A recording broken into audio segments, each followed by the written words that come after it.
CDP class 32। पसंद आए तो लाइक शेयर सब्सक्राइब कर दीजिएगा। सभी को गुड इवनिंग, नमस्कार, राम राम, सत श्री अकाल, अस्सलाम वालेकुम, what ever you feel connected with. Start करेंगे। तो क्वेश्चन नंबर 1 है आपके सामने, आंसर कीजिए। जवाब दीजिए, जवाब। मिक्स्ड आंसर्स कर रहे हैं आप लोग, कई लोग तो ए भी बता रहे हैं। बहुत ही बढ़िया, बहुत ही बढ़िया। आंसर क्या होगा इसका?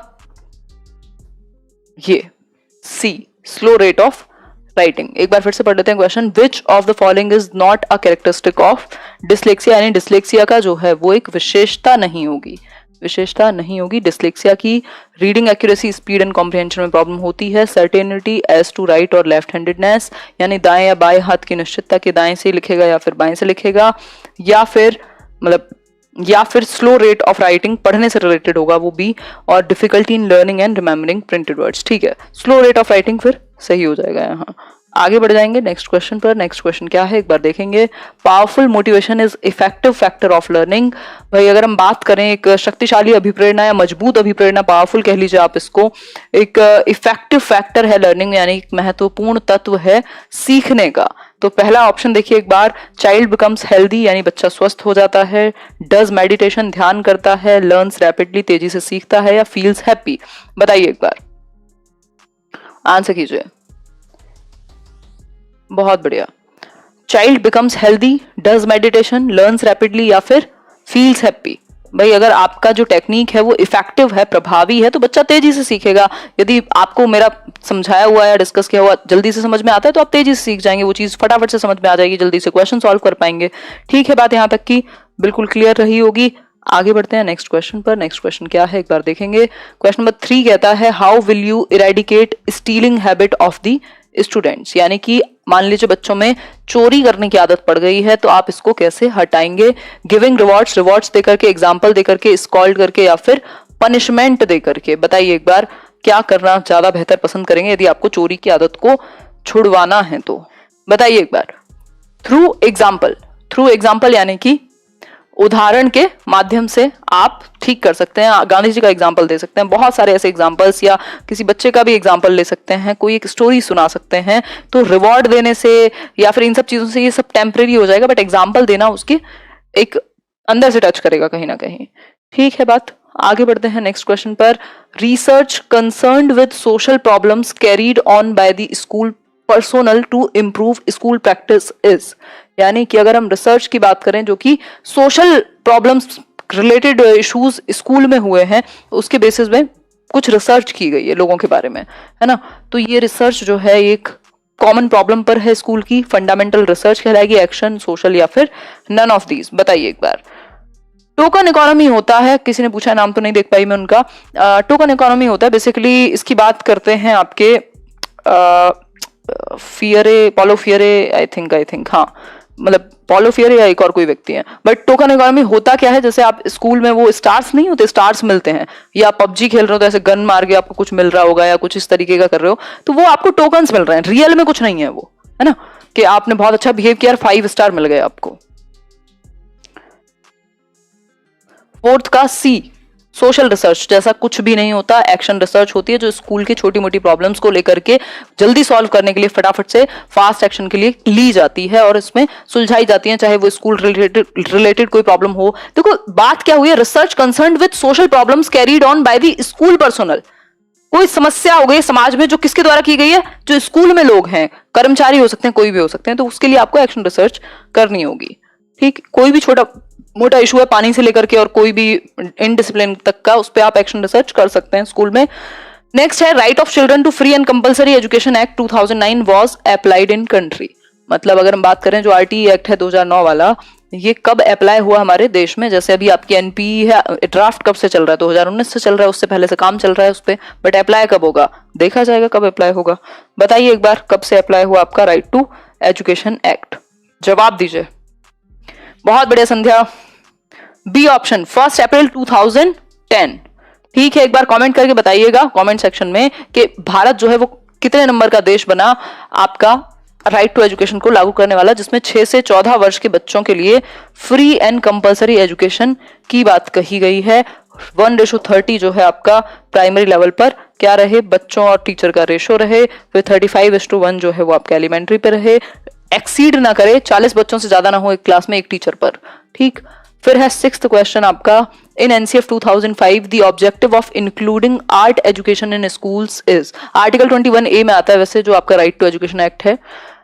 एनसीएफ 2005 के अकॉर्डिंग जो आर्ट एजुकेशन को इंक्लूड करने का उद्देश्य क्या है आपके स्कूल में, आर्ट एजुकेशन हम पढ़ते हैं ना, बताइए एक बार।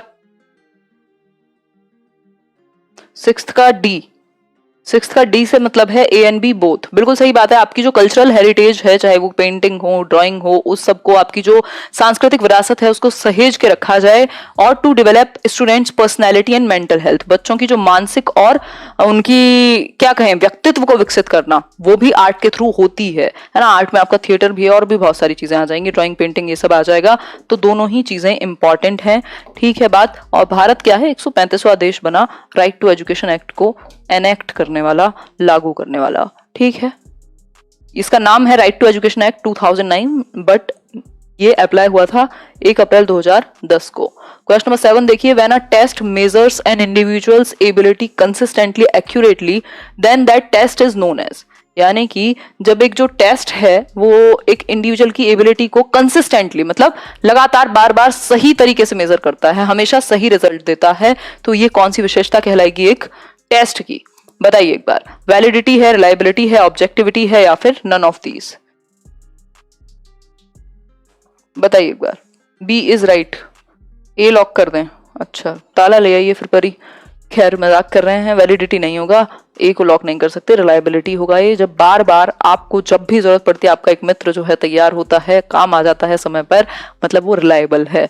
यानी कि बार बार जब आप कंसिस्टेंटली आपको वही रिजल्ट मिले जो जितनी भी बार आप कर रहे हैं, मतलब रिलायबिलिटी है। ऐसा नहीं है आज कुछ कल कुछ, है ना, तो वेवर नहीं है वो, ठीक। वैलिडिटी होता है जिस चीज के लिए बना हो उस चीज के लिए ओके टेस्टेड हो, है ना, कि भाई मान लीजिए अगर सीटीईटी के लिए बना है तो उसी के प्रकार के प्रश्न हैं उसमें, लेकिन रिजल्ट बार बार सेम आ रहे हैं, इसका मतलब रिलायबिलिटी है, ठीक है बात। ऑब्जेक्टिविटी होती है कि एम्बिग्विटी ना हो, उसमें संदेह ना हो कि सही आंसर क्या होगा। क्वेश्चन नंबर 8 देखिए एक बार, या कोई भी अगर टीचर चेक करे तो सबके लिए जो है वो ऑलमोस्ट उतने ही नंबर आए, थोड़ा बहुत कुछ अंतर हो सकता है, तो अब हम उसको ऑब्जेक्टिव कह देंगे। In dash the role of measurement is to provide an overview और achievement across a number of skills, यानी कि किस एक चीज में मेजरमेंट का रोल है एक ओवरव्यू या फिर अचीवमेंट बताना नंबर ऑफ स्किल्स की। मान लीजिए कितने नंबर ऑफ स्किल्स आते हैं बच्चे को, किसका रोल होगा, बताइए एक बार। फॉर्मेटिव, सबमेटिव या diagnostic. Summative evaluation, summative evaluation यानी योगात्मक मूल्यांकन में क्या होगा, आप मेजर करते हैं कितना परसेंट आया, आप जजमेंट के लिए क्या कर रहे हैं, मेजर कर रहे हैं। आपको नंबर्स में डेटा चाहिए, जस्ट असेस करने से काम नहीं चलेगा, ठीक है बात। तो इतनी सी बात हो गई क्लियर, है ना, तो ये एक बेसिक बात है। आगे बढ़ते हैं नेक्स्ट क्वेश्चन पर। Question number 9, characteristic is not of infancy, मतलब which one of the following is not a characteristic of infancy, यानी शैशवावस्था, जन्म से 2 वर्ष की जो अवस्था है उसकी कौन सी एक विशेषता नहीं है, बताइए एक बार कौन सी एक विशेषता नहीं होगी। पहला ऑप्शन है आपका rapidity in physical development, dependency on others, full of morality, या रैपिडिटी इन मेंटल एक्टिविटीज, बताइए एक बार। Dependency on others, full of morality, क्या होगा आंसर, सी ऑप्शन कह रहे हैं आप, फुल ऑफ मॉरलिटी। मॉरलिटी ये ऐसी एज है, आपके कोहलबर्ग भी कहते हैं कि यहाँ मॉरलिटी शून्य है प्री कन्वेंशनल स्टेज पे, यानी कि जन्म से 2 वर्ष का बच्चा है, उसको अपनी जो फिजिकल उसकी जरूरतें हैं वही पूरी हो जाए, उसको भूख लगेगी तो वो रोने लग जाएगा, खाने लग जाएगा, उसको फर्क थोड़ी पड़ता है आप चोरी करके खिला रहे हैं उसको या कैसे लाए हैं, उसको मॉरलिटी से कोई मतलब नहीं, उसको खाने से मतलब है ना। ये जो फिजिकल डेवलपमेंट है बहुत तेजी से होता है जन्म से 2 वर्ष में, डिपेंडेंट होता है बच्चा दूसरों पर। Rapidity in mental activities, mental activities basically उसका सभी प्रकार से जो विकास है वो तेजी से चल रहा होता है, ठीक है बात। आगे बढ़ेंगे नेक्स्ट क्वेश्चन पर। नेक्स्ट क्वेश्चन है question number 10, by motor development we mean the development of in the use of arms and legs, मतलब कि मोटर डेवलपमेंट से हमारा मतलब है कि हमारे हाथों और पैरों की किस चीज का डेवलपमेंट होना, किस में, माइंड एंड स्पिरिट में, learning and education, training and learning, या फिर स्ट्रेंथ एंड स्पीड, बताइए एक बार। स्ट्रेंथ एंड स्पीड में जो डेवलपमेंट है उसको हम मोटर डेवलपमेंट से जोड़ते हैं। भाई फिजिकल डेवलपमेंट मतलब आपका शारीरिक विकास, हाथ तो आपके डेवलप हो गए, जन्म के समय भी आपके हाथ थे, लेकिन उन हाथों में जो स्ट्रेंथ आएगी, स्पीड आएगी, प्रिसिजन आएगा, कंट्रोल आएगा, वो गतकीय जो विकास है यानी मोटर डेवलपमेंट के अंडर आएगा। जब आप भागना, दौड़ना, चलना, कूदना, उछलना ये सब शुरू कर देते हैं। मोटर डेवलपमेंट में भी दो प्रकार हैं, एक है ग्रॉस मोटर डेवलपमेंट और दूसरा है आपका फाइन मोटर डेवलपमेंट। ये मेरी राइटिंग तो नहीं हो सकती इतनी सुंदर, मजाक कर रही हूँ। ग्रॉस मतलब जो आपका स्थूल गतिक कौशल, आपकी आर्म्स, बड़ी बड़ी मसल्स का यूज, आपके हाथों का, आपके पैरों का। फाइन क्या है? सूक्ष्म, बिल्कुल पेन से लिखना हुआ, ड्राइंग करना हुआ, जो छोटी मसल है उनका कोऑर्डिनेशन। ठीक है, बात यहां तक की क्लियर है?